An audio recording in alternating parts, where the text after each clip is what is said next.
menghalangi ya untuk sampai kepada Allah, karena orang itu hanya mengandalkan ilmunya ya, maka itu juga penghalang. Sebaliknya, jika yang menghalangi perjalanan itu adalah adat kebiasaan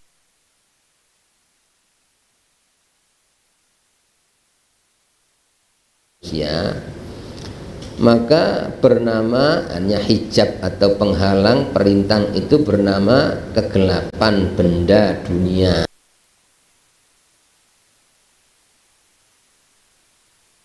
Cahaya sebagaimana silaunya nafsu dengan kegelapan benda, sedang Allah di balik itu semua. Jadi menurut pengarang kitab ini, Asy-Syaikh Ibnu Athaillah As-Sakandari, juga menurut ulama-ulama ahli tasawuf seperti Imam Al-Ghazali, itu sama. Jadi kita hidup di dunia ini, orang mukmin ya, itu berjalan menuju Allah. Jadi kan tugas manusia dihidupkan itu adalah ibadah, seperti yang disebutkan dalam surat Ad-Dariyat ayat 56 ya, wa ma khalaqtul jinna wal insa illa liya'budun ya. Aku tidak menciptakan jin dan manusia kecuali untuk ibadah. Liya'buduni, ibadah kepadaku ya, itu ninya kepada Allah.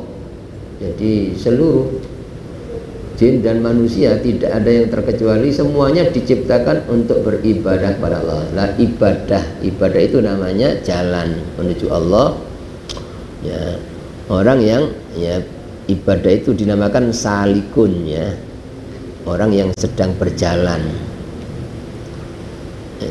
Perjalanannya itu namanya suluk, perjalanan ya. Jadi salikun ilallah, orang yang berjalan menuju Allah. Itu orang ibadah itu menuju kepada Allah, untuk bisa sampai kepada Allah, untuk bisa mendapatkan ridha Allah. Itu salikun ilallah ya. Semua kepingin, orang berjalan menuju Allah itu kepingin sampai ya. Tujuan utamanya itu sampai kepada Allah, itu puncaknya.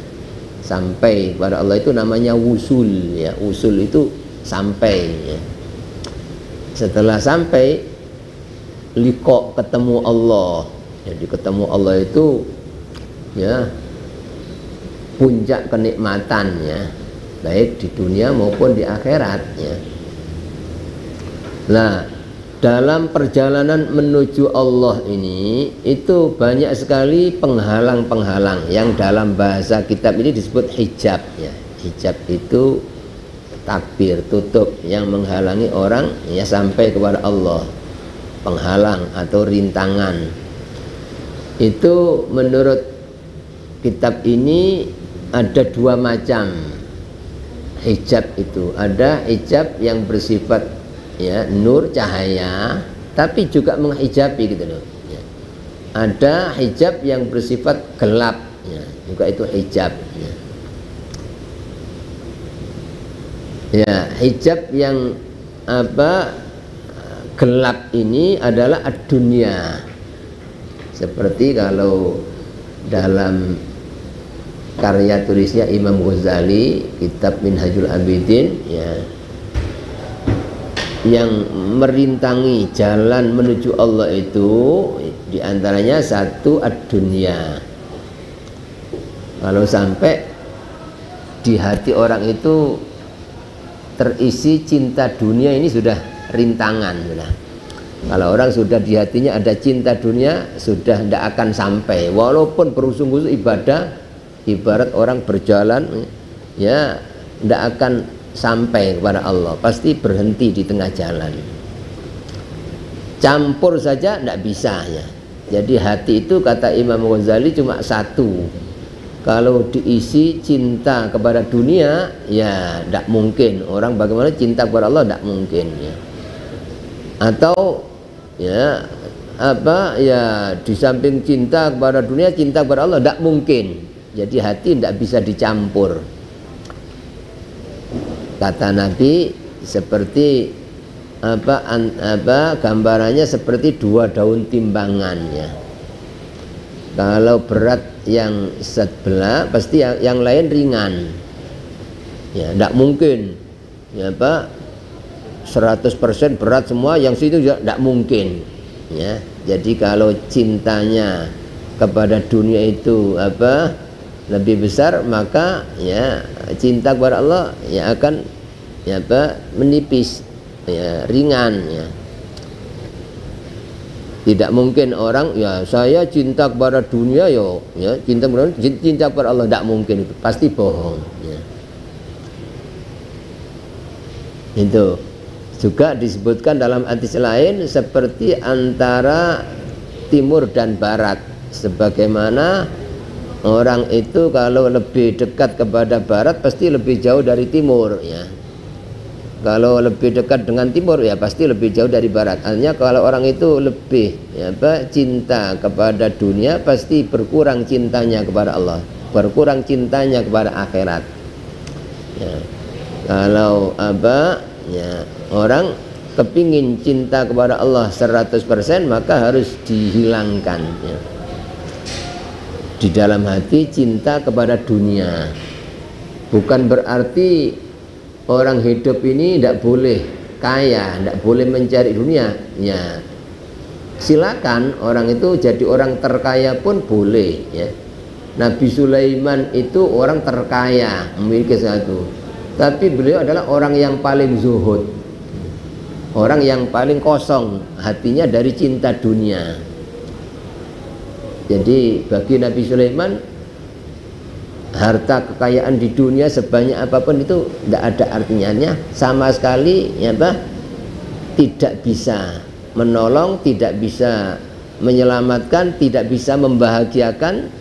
Jadi ada atau tidak sama bagi Nabi Sulaiman, hatinya tetap yang nyukupi aku Allah, yang menyelamatkan aku Allah, yang membahagiakan aku Allah, bukan dunia. Sehingga bagi Nabi Sulaiman, andaikan waktu itu dunia ya dicabut oleh Allah, sama, tidak kaget sama sekali. Itu namanya apa? Orang zuhud begitu. Jadi walaupun jadi orang terkaya, tidak merasa memiliki, ini milik Allah, bisa dicabut sewaktu-waktu, dan orang itu tidak eman ya mengeluarkan karena ini bukan miliknya ya. Itu orang zuhud itu begitu ya. Jadi walaupun jadi orang terkaya tapi tidak sampai ya mengganggu ibadah kepada Allah. Jadi waktunya ibadah, walaupun orang kaya raya mungkin bisnis besar, waktunya ada panggilan sholat langsung ditinggal itu. Terus apa? Dia menghadap Allah ya, ditinggalkan urusan dunia, langsung dia apa ya, mengutamakan Allah. Itu namanya zuhud ya. Sesibuk apapun ya, kalau sudah saatnya ngaji, kepingin menambah ilmu untuk ya lebih dekat dengan Allah ya, ditinggal segala urusan dunia ya. Itu namanya zuhud ya. Jadi menghilangkan rasa cinta di dalam hati terhadap dunia, walaupun dia sedang punya ya harta kekayaan. Sebaliknya ya, walaupun orang itu tidak punya harta sama sekali, jadi orang paling melarat ya, tidak punya apa-apa, belum tentu zuhud ya. Jadi kadang-kadang orang itu melarat ya, tapi hatinya yang ada isinya cinta dunia, kepingin dapat dunia ya. Jadi pikirannya hanya kapan mendapatkan dunia. Nah, begitu itu sama sekali bukan zuhud ya. Jadi zuhud itu tidak bisa dilihat zahir tapi hati ya. Jadi selama orang itu hatinya masih ya ada yang diandalkan dunia ya, seolah-olah dunia itu bisa menyelamatkan, bisa membahagiakan, bisa memuliakan, orang ini tidak akan sampai kapanpun, walaupun ibadah ya bersungguh-sungguh untuk sampai, tidak akan sampai gitu. Maka ketika ada seorang laki-laki bertanya kepada Nabi Muhammad SAW, ya Rasulullah, dullani ala amalin idza amiltuhu ahabbani Allah wa ahabbani nas. Kata Nabi, kata orang laki-laki ini datang kepada Nabi, ya wahai Rasulullah, tolong tunjukkan kepadaku ya suatu amalan yang apabila aku amalkan aku pasti dicintai oleh Allah dan dicintai oleh manusia. Jadi apa itu? Suatu amalan yang apabila aku mengamalkan aku pasti dicintai oleh Allah dan dicintai oleh manusia. Nabi memberikan jawaban, ya, izhad fid dunya yuhibbakallah, izhad fid dunya yuhibbakallah, ya, wazhad fima indan nas yuhibbakan nas. Zuhudlah, artinya hilangkan rasa cinta terhadap dunia di hati. Hilangkan di hati rasa, artinya dunia itu sama sekali tidak ada apa-apanya sama. Jadi walaupun orang terkaya dunia, kalau Allah ngasih sakit, ya, ayo tidak sembuh, misalnya kamu sakit tidak sembuh, walaupun habis hartanya tidak akan sembuh, artinya tidak bisa menyelamatkan. Mati, ya Pak, ya, orang ini mati dalam keadaan meninggalkan harta kekayaan yang banyak, tapi tidak punya amal soleh, tidak ada artinya. Maka ketika ada seorang laki-laki datang kepada Nabi Sulaiman membanggakan, wah hebat sampai Nabi Sulaiman, ya, punya segala jadi raja, jadi nabi, punya menguasai seluruh kekayaan dunia. Bagaimana kata Nabi Sulaiman? Tasbihatun fi sahifatin, ya, afdal, ya. Kita baca tasbih subhanallah sekali diterima oleh Allah itu lebih baik, lebih utama daripada dunia yang saya miliki semua ini. Kenapa? Karena dunia sebanyak apapun mati, saya mati sudah hilang, saya tinggalkan semua. Tapi kalau kita baca subhanallah ikhlas diterima, ini yang akan abadi sampai kita mati, itu yang, ya, yang akan menenteramkan kita sejak di kuburan sampai besok di akhirat. Jadi pahala sekecil apapun itu lebih berharga daripada dunia sebanyak apapun, ya. Itu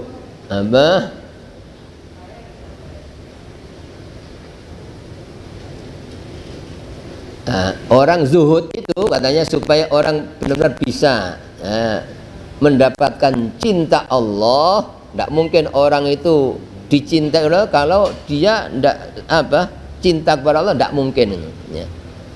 Jadi ketika orang itu di hatinya cinta kepada Allah, benar-benar mengagungkan Allah, benar-benar mengesahkan Allah, maka di situ Allah akan cinta, ya. Nah itu supaya hati orang itu isinya cinta kepada Allah, mengagungkan, harus, ya, menyingkirkan, ya, cinta kepada dunia. Jadi harus ditanamkan berarti bahwa dunia itu sesuatu yang hina, sesuatu yang sangat sangat kecil di dalam pandangan Allah. Qul mata'ud dunya qalil, katakan dunia itu kecil sedikit, ya. Jadi lebih berharga amal ibadah sekecil apapun, itu lebih berharga daripada dunia seisinya. Maka Nabi juga bersabda dalam hadis, raqatal fajri khairun minad dunya wa ma fiha. Salat sunat 2 rakaat fajar, 2 rakaat qabliyah subuh itu loh, itu kata Nabi lebih baik daripada dunia seisinya. Kenapa? Karena sholat sunat 2 rakaat itu kalau diterima oleh Allah itu akan menghasilkan pahala yang akan ya, dinikmati selamanya. Manfaat daripada amal itu sejak di dunia sampai besok di akhirat. Sedangkan dunia seisinya, ya, ya mati, ya sudah tidak ada artinya dunia. Apalagi kiamat sudah hancur, sudah tidak ada dunia ini sama sekali, ya. Begitu, itu namanya zuhud, ya. Jadi tidak ada jalan lain supaya orang bisa sampai kepada Allah itu kecuali harus, ya, menghilangkan rasa cinta di dalam hati terhadap dunia. Walaupun orang tetap cari dunia, tapi harus disadari bahwa dunia itu sesuatu yang hina. mati tidak bawa dunia, sehingga lebih mengutamakan Allah daripada dunia, lebih mengutamakan ibadah daripada dunia, lebih mengutamakan apa, amal soleh daripada dunia. Jadi sesibuk apapun ngurusin tetap ya itu apa ya, ketika ada panggilan ibadah dia mengutamakan ibadah. Nah kalau orang itu apa ketika cari dunia, nah, ternyata sampai jadi sebabnya dia malas sholat, atau ya sampai jadi sebabnya dia malas ibadah, apalagi sampai dia apa tidak sempat ngurus keluarga karena saking begini ini apa itu namanya penghalang. Walaupun dia berusaha untuk ibadah ya banyak, tetap tidak akan ada artinya, hanya zahirnya saja tapi kosong, tetap jadi orang yang jauh dari Allah. Itu perintah pertama ya. Dan sebenarnya kalau orang itu apa di hatinya yang dituju dunia, yang dibanggakan dunia, itu justru ya, dunianya aja akan dikacaukan oleh Allah dan akhirat gagal ya. Tapi kalau orang itu membersihkan hati dari apa tujuan dunia, murni, jadi ibarat pun hanya yang dituju akhirat, ibadah, itu justru oleh Allah akhiratnya dijadikan sempurna ya, dan dunianya pasti dicukupi ya. Itu dasarnya diantaranya surat ya Asy-Syura ayat 20. Surat Asy-Syura ayat 20 Allah berfirman, "Man kana yuridu hartsal akhirati nazid lahu fi hartsih." Barang siapa yang menginginkan keuntungan akhirat, jadi hidup ini yang dituju keuntungan akhirat, yang dicita-citakan keuntungan akhirat ya, sehingga melakukan apapun ya, itu dia mikir akhirat, untung akhirat apa enggak, itu ya yang diniati akhirat ya. Maka apa ketika orang itu di hatinya yang diinginkan akhirat, yang dicita-citakan ya, akhirat ya, yang dituju, yang diniati akhirat, nazid lahu fi arti, maka kami tambah keuntungannya. Di samping akhirat utuh, keuntungan dunia pasti diberi oleh Allah tanpa diniati kalau dunia itu sudah mengikutinya. Tapi kebalikannya kata Allah, wa man kana yuridu hartsad dunya nu'tihi minha wa ma lahu fil akhirati min nasib. Dan barang siapa yang menginginkan keuntungan dunia ya kata Allah, nu'tihi minha, ya kami beri. Jangankan itu orang mukmin, orang kafir aja yang tidak iman kepada Allah ya, yang tidak ibadah kepada Allah dikasih kok, bahkan dikasih lebih banyak orang kafir. Hewan-hewan yang tidak berakal ya, itu walaupun apapun selemah hewan itu tetap semua dikasih kecukupan di dunia. Masa orang yang beriman, yang ibadah tidak mungkin ya. Nah itu kalau orang itu apa yang dituju ya keuntungan dunia kata Allah ya, maka nu'ti ya kami beri ya, tapi apa resikonya, wa ma lahu fil akhirati min nasib, di akhirat tidak punya nasib, tidak punya bagian, sama kosong. Jadi ibarat waktunya orang panen ya, butuh panen, dia ya tidak dapat apa-apa sama sekali ya. Juga lebih jelas lagi disebutkan dalam surat Al-Isra ayat 18-19, ayat 18-19. A'udzubillahi minasyaitonirrajim. Man kana yuridul ajilata ajjalna lahu fiha ma nasha'u liman nurid thumma ja'alna lahu jahannam yaslaha madhmuman madhura. Kata Allah, man kana yuridul ajilata, barang siapa yang menginginkan keuntungan yang segera. Keuntungan segera itu dunia, jadi melakukan apa yang dituju dunia, bahkan ibadah pun di hatinya niat kepingin dunia. Banyak orang begitu, walaupun kelihatan hebat tapi yang dituju dunia. Nah, orang yang demikian ini katanya apa? ajalna lahu fiha ma nasya, ya kami segerakan baginya apa yang kami kehendaki. Artinya kalau dikehendaki oleh Allah gitu loh, dia niat kepingin dunia tapi Allah menghendaki ya terjadi. Kalau Allah tidak menghendaki walaupun diniati tidak akan terjadi. Ajalna lahu fiha ma nasya liman nurid, bagi orang yang kami kehendaki.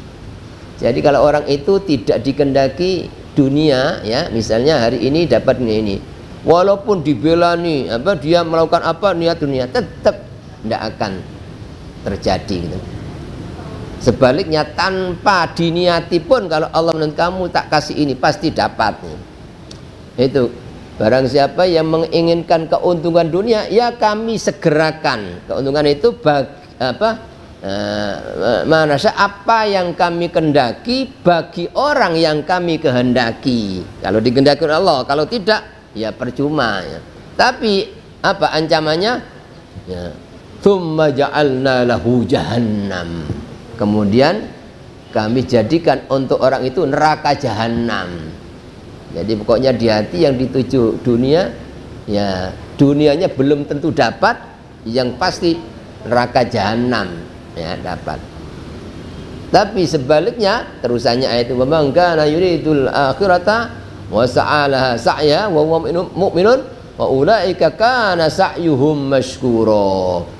Barang siapa yang menginginkan akhirat, hatinya kepingin mendapatkan keuntungan akhirat, kepingin selamat di akhirat, kepingin mulia di akhirat ya. Jadi sehingga ya segala gerak-gerik yang dipikir akhiratnya.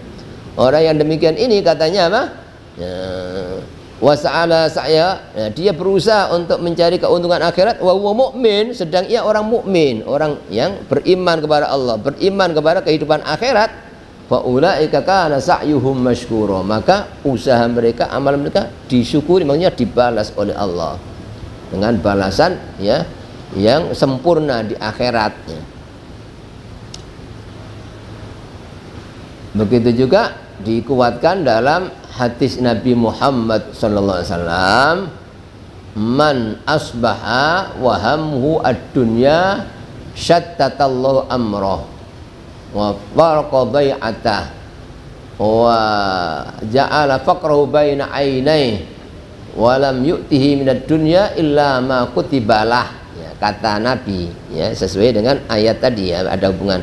Barang siapa yang dipikirkan, yang disusahakan hanya urusan dunia, pagi-pagi ya, tidak mikir ibadah, tidak mikir sholat jamaah, tidak mikir apa yang harus kami lakukan ibadah, tapi yang dipikir dunia, ya apa nanti supaya saya dapat untung besar sampai ini, hanya itu yang dipikir, ya. Paling-paling pikir makan, ya kita nanti akan makan apa, itu apa, ya. Tapi ibadah tidak terpikir, ya. Bagaimana orang yang demikian ini, kata Allah, ya wa mudunya syattatallahu alaihi amrah, maka Allah kacaukan urusannya, kacau ya, dan wa farqa alaihi dhai'atah, dan usahanya akan dipersulit oleh Allah ya. Terus wa ja'ala faqrahu baina ainai, Allah jadikan fakirnya itu di hadapan mata. Jadi orang itu tidak pernah kelihatan ceria, tidak pernah kelihatan senyum, walaupun dia apa mungkin kaya raya, karena di hatinya pikirannya cuma dunia. Jadi susah aja kadang-kadang walaupun rumahnya mewah, kendaraannya mewah, kadang-kadang ketemu orang ya tidak ada alhamdulillah menunjukkan syukur, tapi pasti ngeluh sambat. Setiap ditamoni orang ya tidak disuguhi makanan minuman, disuguhi sambat ya. Itu kenapa? Karena di hatinya pikirannya padahal kaya raya, rumahnya mewah ya, itu aneh. Jadi Allah jadikan fakirnya itu di hadapan mata, jadi seolah-olah tidak pernah dapat nikmat dari Allah sama sekali gitu ya. Terus walam yu'tihi minad dunya illa ma kutibalah, dan tidak akan diberikan dari dunia kecuali apa yang sudah tercatat. Semuanya sudah dicatat oleh Allah. Si fulan ini rezekinya sekian, si fulan ini rezekinya sekian, si fulan ini rezekinya sudah sejak sebelum lahir itu sudah dicatat. Dan tidak akan orang itu mati sebelum menghabiskan jatah yang ditetapkan oleh Allah. Tidak akan mati ya. Jadi dimanapun dia berada, dalam kondisi apapun, kalau catatan rizkinya masih ada, pasti masih hidup ya. Tapi kalau orang itu catatannya rizkinya sudah habis ya, jadi misalnya orang ini rizkinya sekian sebenarnya ya, dia walaupun jadi orang terkaya di dunia ya, katakan dia petani punya sawah ribuan hektar, berasnya apa ratusan ton misalnya, tapi jatah rizkinya habis, ya mati gitu. Dia minta apapun dibelikan ya, disuapi balik apa nggak masuk, minta apa balik, itu berarti rizkinya habis gitu. Tapi kalau orang itu rizkinya catatannya masih ada, walaupun tinggal satu piring, tidak akan mati sampai habis baru apa ya. Makanya Nabi menganjurkan kita ini hidup ya, sederhana ya, karena orang yang berlebih-lebihan itu berarti mempercepat jatah habis apa ya, otomatis ya masuk akal gitu loh. Kalau jatahnya apa ya habis kan otomatis mati gitu loh ya.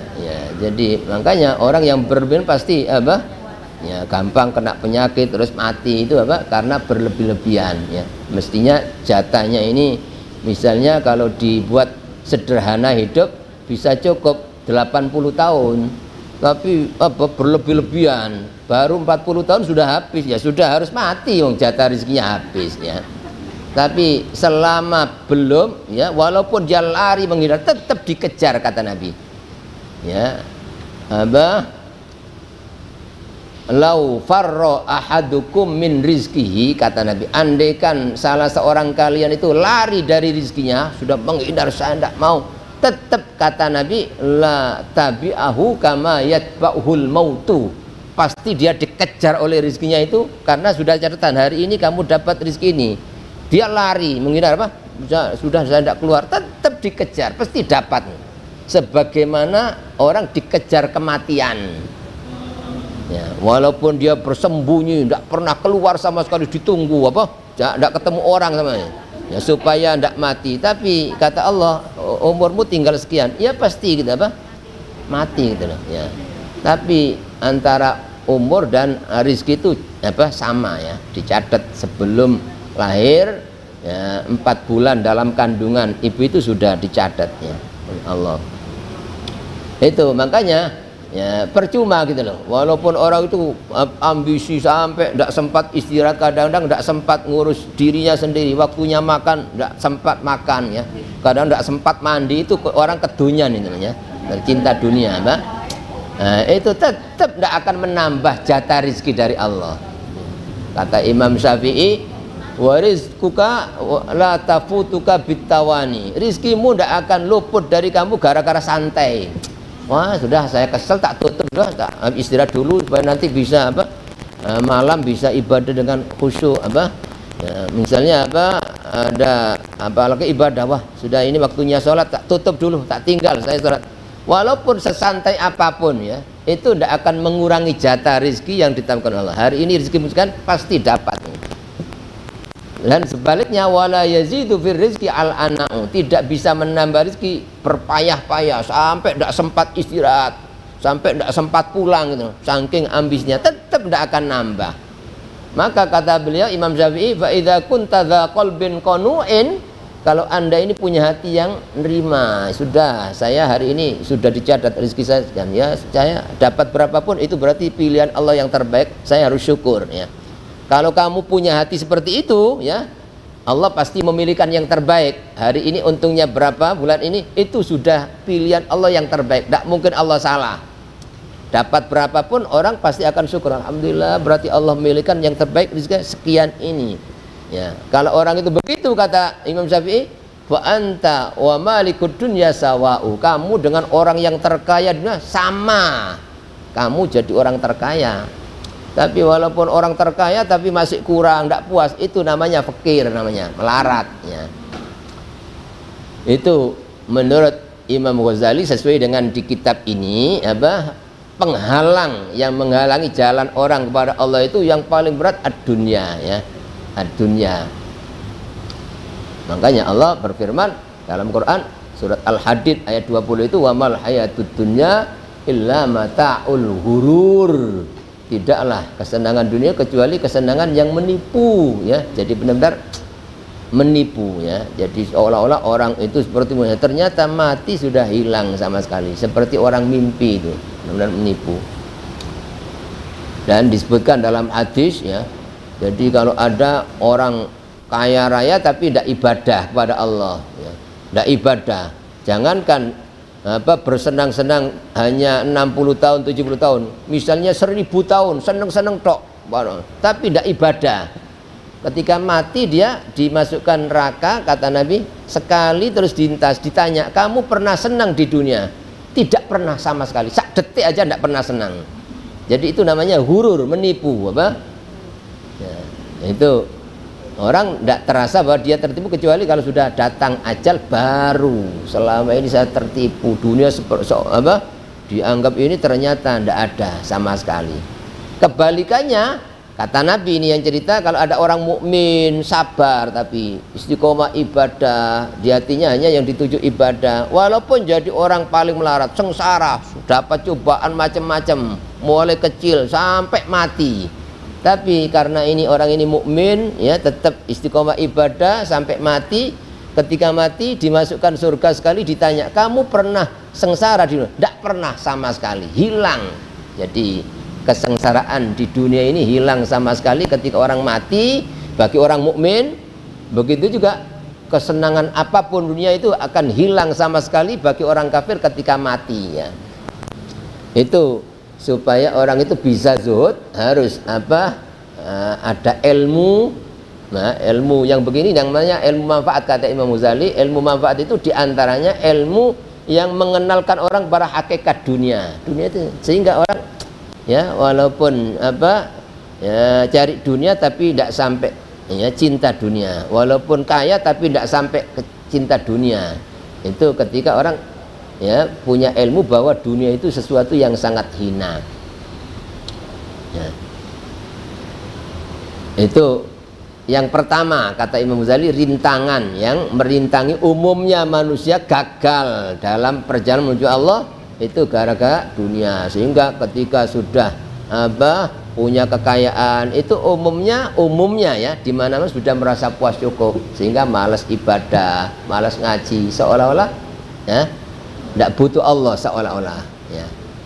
Umumnya orang demikian, umumnya sejak zaman nabi-nabi dulu sampai ya. Kalau ada orang kaya raya tapi kok istiqomah ibadah semua, wah ini hebat ini. Orang ini berarti mewarisi Nabi Sulaiman, mewarisi Nabi, walaupun jadi kaya tapi tidak merasa kaya. Sima titipan Allah, saya mati ya, tetap dia mengutamakan ibadah, tetap mengutamakan ngaji. Itu namanya apa?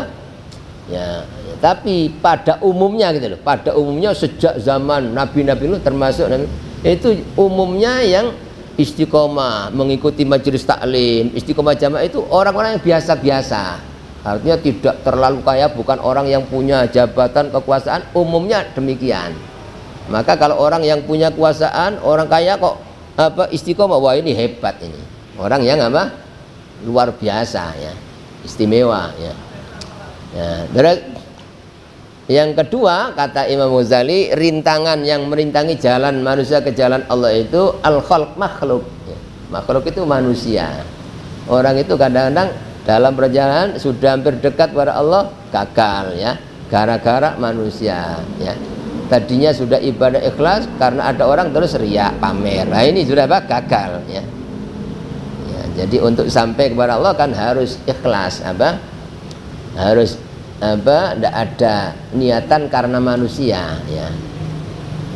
Selama masih ada karena orang, agar orang tahu gini, agar orang ini, itu penghalang, itu tidak akan sampai ya. Itu kadang-kadang orang sudah tadinya ya cinta kepada akhirat, sergap ibadah, gara-gara ketemu teman diomongi dunia saja, akhirnya ya berubah menjadi ambisi pada dunia. Itu namanya gagal gitu, dibegal. Tadinya sudah sabar walaupun dapat cobaan, kadang-kadang diganggu orang sabar, sudah sabar, kadang-kadang ketemu orang, sampean kesabaran sampean ini begitu kan kok diam tok sampean, kalau saya tak labrak. Nah gini, ini namanya penghalang gitu, rintangan ya. Makhluk itu ya, Ya, orang tentunya orang yang begitu itu gitu ya. Ya, tadinya sudah sabar, sudah neriman, gara-gara ada orang ini diomongin, akhirnya apa? Tidak sabar. Yang tadinya sudah nerima apa adanya, sudah apa adanya, sudah syukur. Terus ada orang yang selalu ngomong dunia, ya, memamerkan dunia. Akhirnya dia ya apa tidak puas, selalu merasa kurang. Itu namanya penghalang ya, penghalang. Yang tadinya tidak pernah ngomong kejelekan orang, tidak pernah ngerasani orang, gara-gara kumpul sama orang ini menjadi ngerasani. Itu penghalang, rintang, apa? Ya. Jadi makanya dalam Islam itu dianjurkan uzlah, artinya ya menyendiri, artinya kalau tidak sangat perlu ya itu ya minimal kita harus pandai-pandai memilih pergaulan. Jadi kalau misalnya saya ya setiap kali ketemu orang itu ya saya ini kumat lagi gitu ya. Mestinya apa ya tadinya sudah sabar menjadi tidak sabar, tadinya sudah neriman saya apa adanya, gara-gara ketemu itu, wah ini penyakit namanya itu ya, harus dihindari ya. Jadi kalau misalnya telepon mau abang dijak ngobrol, mau dijak pergi ya harus alasan, walaupun bohong tidak masalah, maaf ya tidak masalah gitu. Itu apa supaya kita tidak dibegal gitu, tidak dihijabi oleh itu ya. Kalau sudah tahu begitu ya, kalau sudah tahu begitu apa harus berusaha menghindar. Bisa kelihatan wah ini mau datang mumpung belum tak singitan apa penyakit ini apa, begitu itu namanya hijab apa, hijabnya ya. Kalau ada orang yang kalau ketemu mesti ngomong ngaji, ngomong ilmu, justru apa menghibur supaya sabar, harus apa-apa sampean apa hidup dunia ini segini, sampean sabar sebentar hidup ini, sampean kalau sabar nanti mulia di wah. Kalau orang ini namanya obat ya. Jadi obat harus apa sering-sering datang sama orang yang begitu itu apa? Jadi uzlah itu apa bukan berarti ya enggak ketemu orang sama sekali, harus pandai-pandai milih ya, kawan milih sahabat. Makanya kata Nabi apa al-wihdatu khairun minal jalisisu wal jalisisu apa apa itu artinya sendiri itu lebih baik daripada kawan yang tidak baik ya. Tapi al-jalisus soleh, kawan yang baik kalau ketemu mesti ngomong apa ya, ngajak sabar, ngajak ngaji, ngajak apa sergap ibadah. Ini lebih baik kumpul bersama orang ini daripada sendirian. Misalnya mau pergi kemana, ngajak siapa ya saya ya ngajak itu enggak, biasanya di tengah jalan mesti selama perjalanan dijak ngerasani orang sampai wis ndak wis apa terus cari sana misalnya, oh yes itu aja. Sebab biasanya saya sering ketemu kalau ngomong mesti ngomong ilmu, ngomong masalah ibadah, justru menghibur hati saya supaya ndak apa susah. Wah ini aja saya ajak pergi ya. Jadi kalau ada kawan itu lebih baik ada kawannya, pergi kemana saja. Tapi kalau sekiranya tidak ada, mendingan sendirian. Orang sendirian, ya. Tapi kalau apa orang perempuan ya harus ada anunya supaya apa? Karena apa? Kalau sendiri kan apa? Kalau tidak aman dari fitnah ya. Kalau terutama pergi jauh. Walhasil supaya pandai-pandai memilih ya kawan, karena itu juga jadi orang. Yang tadinya tidak pernah ngejek orang, gara-gara ketemu orang apa orang ini. Ini juga. Jadi kalau tidak ketemu kan tidak ada itu apa? Gara-gara ketemu ngejek orang. Ya, terus apa? Hasut. Tadinya tidak ada hasut, karena ada ketemu orang menjadi hasut, itu penghalang semua. Jadi kata Imam, hijab manusia satu dunia, yang kedua manusia. Ya, itu umumnya ya apa? Membegal di tengah jalan. Yang tadinya sudah hampir sampai dibegal. Ya, tapi orang jangan putus asa gitu loh. Ketika ada pembegal gini, bangkit lagi, ibarat jatuh, ibarat pergi itu apa, kepreset, astagfirullah, tobat lagi, jalan lagi menuju Allah. Nanti ada harus begitu terus sampai kepada Allah. Itu apa? Firru ilallah dalam Al-Quran. Maka larilah, berjalan menuju Allah. Kepada Allah, jangan kepada makhluk ya. Nah kalau orang itu sudah kuat hatinya karena berisi tauhid satu Allah ya, tidak bahaya walaupun bergaul dengan siapapun karena hatinya sudah kuat. Ibarat hati yang sudah tauhid itu ibarat air lautnya.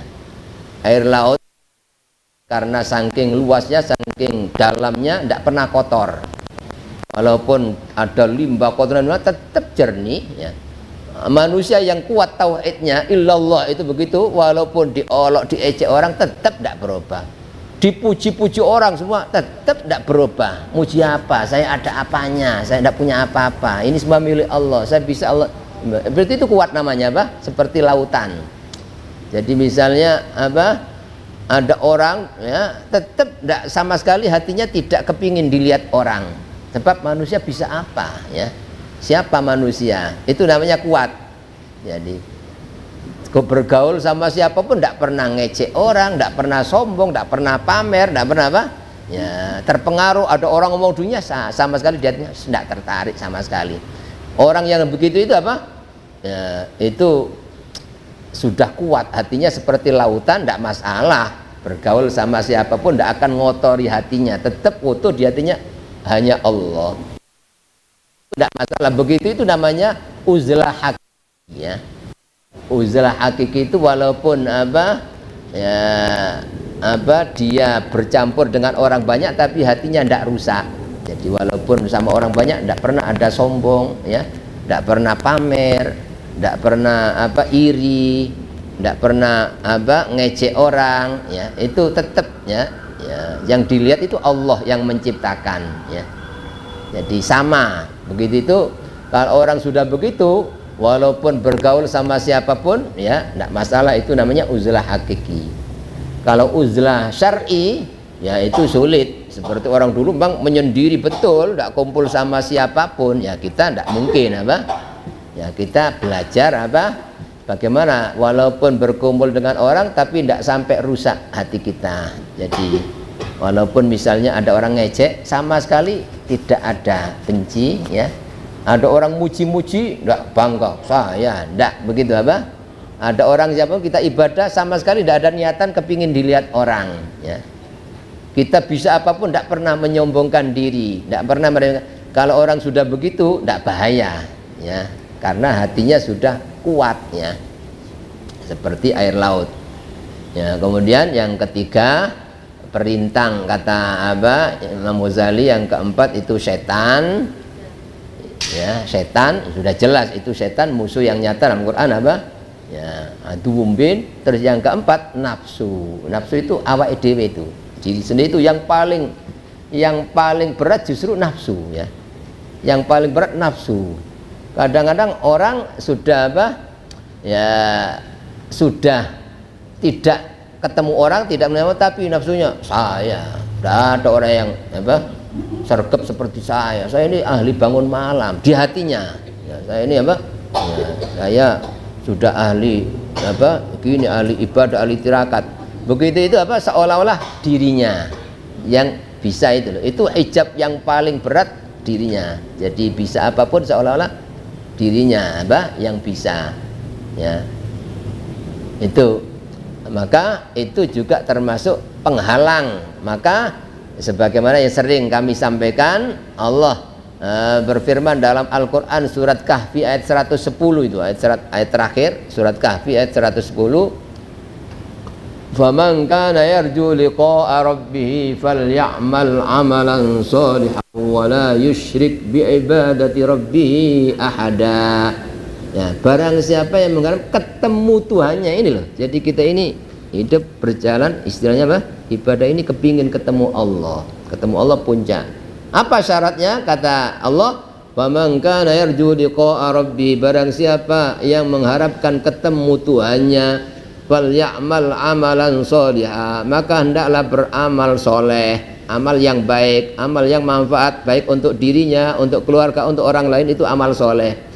Tapi syaratnya wala yusyrik, dan jangan mencampur ya, yusyrik itu bahasa syirik itu campur ya, bi ibadati rabbi, dengan ibadah kepada Tuhannya itu ada sesuatu pun. Jadi ibadah ya di samping Allah supaya menerima, tapi orang supaya tahu, di samping saya supaya diterima Allah, supaya dunia saya semakin meningkat, supaya nama saya terkenal ya, itu apa campur namanya, campur ya, itu syirik. bahasa Qur'annya, selama di samping Allah ini, di samping Allah agar supaya itu ya penghalang ya. Terus juga termasuk saya itu apa, nafsu saya. Di samping Allah saya bisa ini ya saya, kalau saya tidak ini apa, saya kan ahli tahajud ya, makanya saya mendapatkan ya saya. Di samping Allah ya saya ya, saya ahli puasa, saya ini ahli makanya saya mendapatkan ya.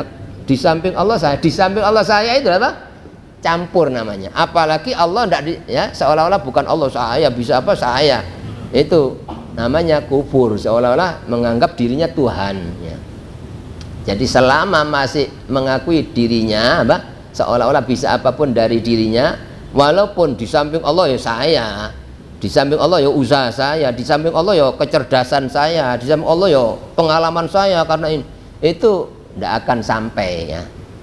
Supaya sampai sama sekali tidak ada saya, sama sekali saya gerak Allah yang gerakkan, saya bisa Allah yang bisakan, saya bisa bangun malam Allah yang membangunkan, saya kuat sholat Allah yang menguatkan ya. Saya lancar usaha saya ya Allah yang melancarkan, sama sekali saya tidak ada. Begitu itu namanya apa? Tidak ada hijab, yang ada cuma Allah ya. Jadi dalam ibadah menuju Allah itu jangan apa, diusahakan tidak nengok siapa-siapa selain Allah. Ibarat apa, pilot pesawat itu sudah tidak lihat apa, hanya lihat kompas itu Allah ya. Ya. Kalau sekarang Allah apa, menggerakkan hati manusia itu ngasih pelajaran. Orang hubungan ya, walaupun jauh di mana saja itu lewat telepon, HP itu mesti kodenya kosong. Kosong itu hanya tidak ada apa, makhluk tidak ada, saya tidak ada, yang ada cuma Allah. Saya gerak Allah gerakkan, saya bisa Allah yang bisakan, manusia bisa apa, yang bisakan Allah, yang itu namanya kosong. Jadi kosong hanya mesti kode itu 0341 085 mesti kosong, itu Allah ngasih pelajaran. Kamu supaya sampai harus kosong dulu apa, kosong artinya jangan nganggap kamu punya apa bukan milikmu, bisa apa bukan kamu yang bisa, tapi Allah itu kosong namanya apa, isinya hanya Allah ya. Ketika apa sudah kosong, maka walaupun di luar negeri sampai, apalagi video call seperti tidak ada jarak nah, dekat seperti itu Allah ngasih contoh apa, tapi harus kosong dulu. Kalau mestinya kodenya kosong terus tidak kosong ya tidak akan nyampe, tidak akan sambung ya.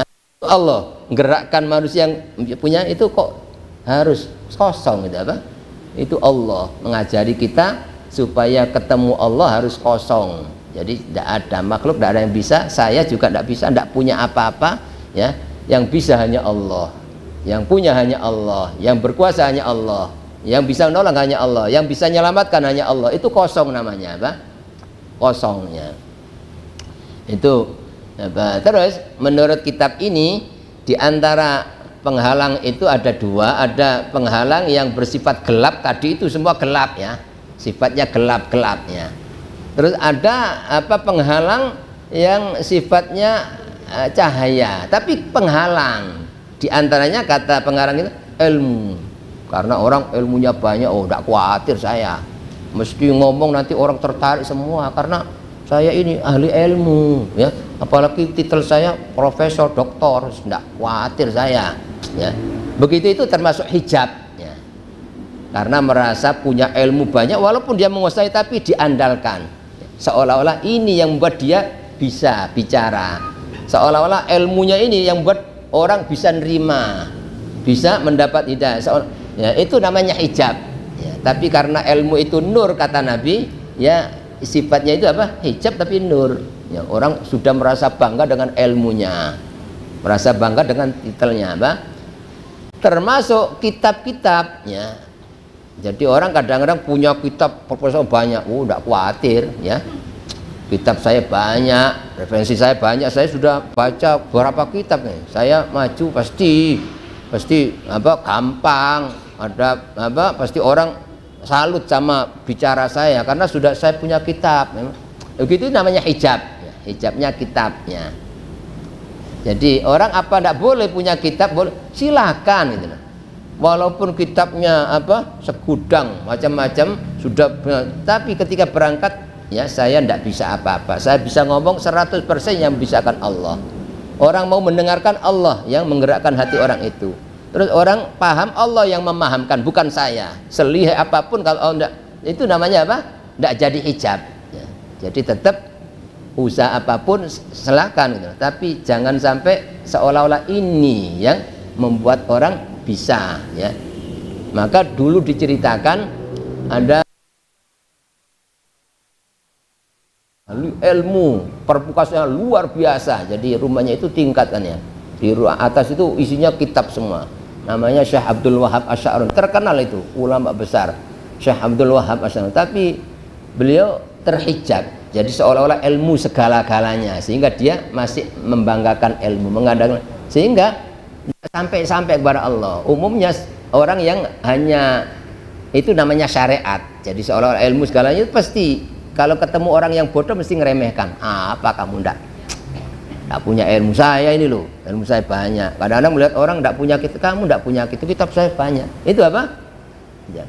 Itu namanya ya orang terhijabnya. Maka pada waktu itu ada orang yang hatinya bersih, ya, yang di hatinya hanya bersih Allah, bisa pun Allah itu, tapi nyamar orang ini, penampilannya sangat-sangat apa, ya, ndak menarik. Dia apa, bekerja tukang apa sepatu, tukang nampal sepatu apa, tapi hatinya bersih, ya, ya, enggak. Akhirnya ya setiap Syekh Abdul Wahab lewatnya itu pasti ngecek, karena banyak berita katanya tukang sepatu itu wali, kekasih Allah. Dia enggak nerima, enggak bisa, masa wali tukang apa, ya, bang sepatu, masa wali bodoh. Wali pasti alim seperti saya ini, ya.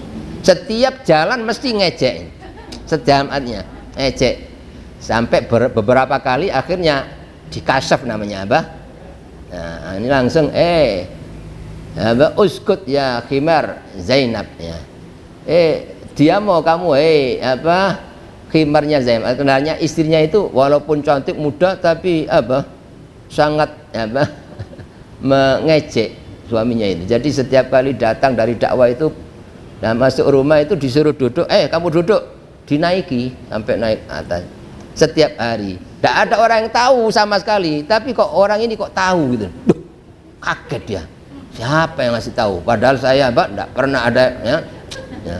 Kok orang ini tahu. Akhirnya dia, ya itu hidayah, ya, yang tadinya itu tidak merasa dirinya masih kurang seperti segala-galanya ngejek. Ternyata dari situ langsung dia sadar, ya, betul, berarti kalau orang ini wali betul apa.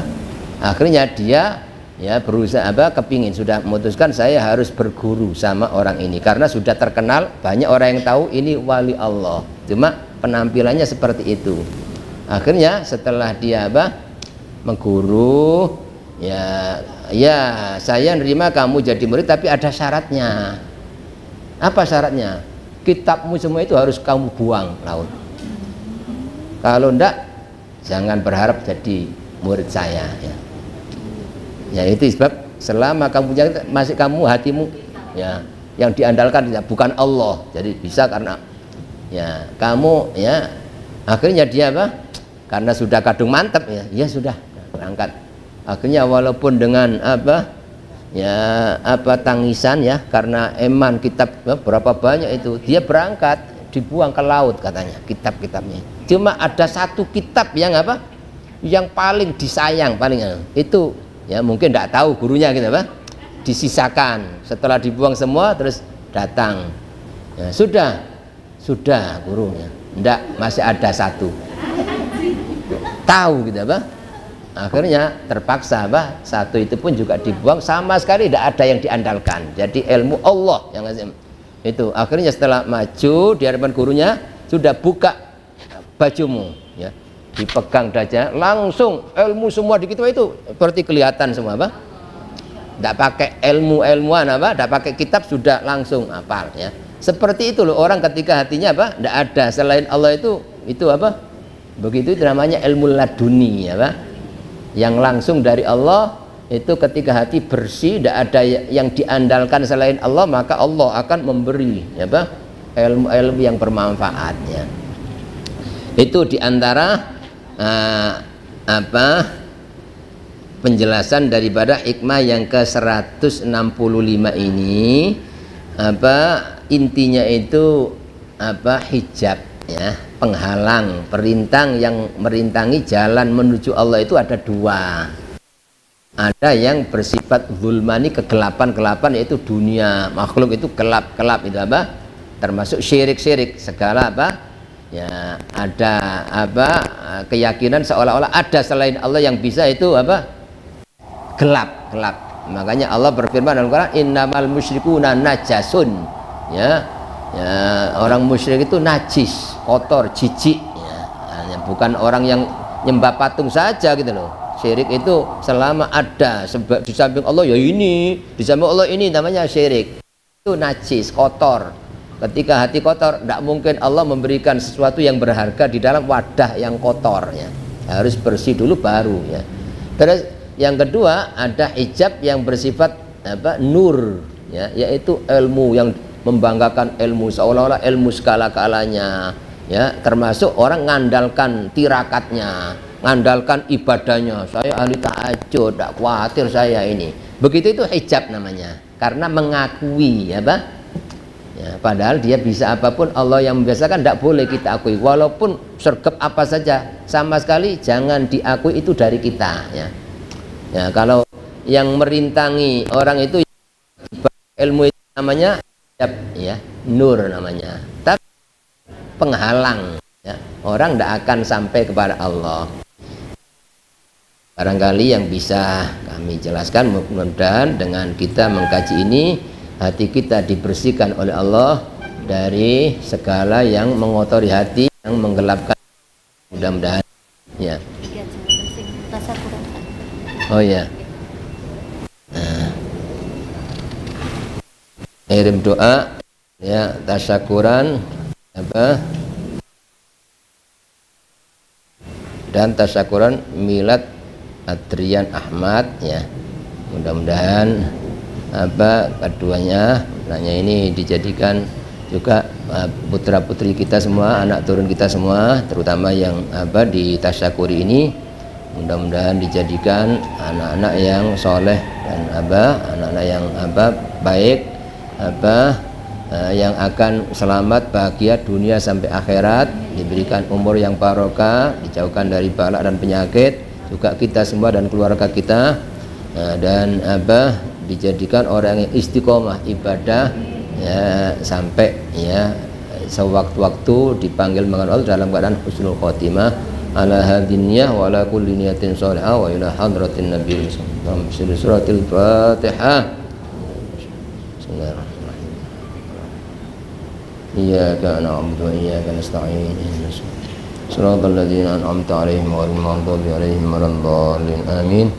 Astaghfirullah rabbal baraya, astaghfirullah minal khataya, rabbi zidni ilman nafi'an wa wafiqni amalan salihah.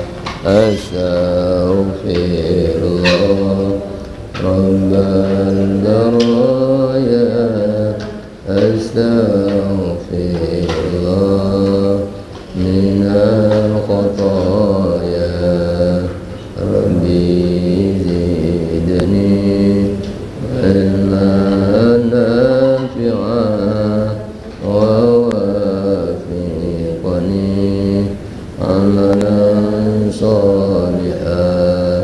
Astaghfirullah rabbal baraya, astaghfirullah minal khataya, rabbi zidni ilman nafi'an wa wafiqni.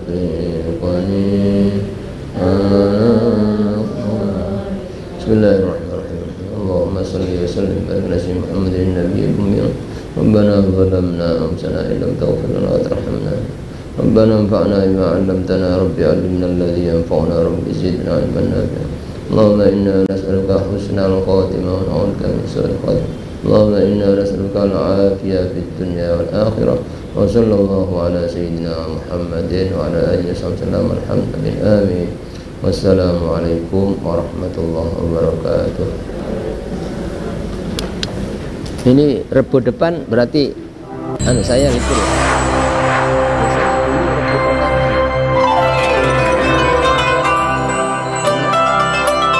Nah, iya. Berarti saya ndak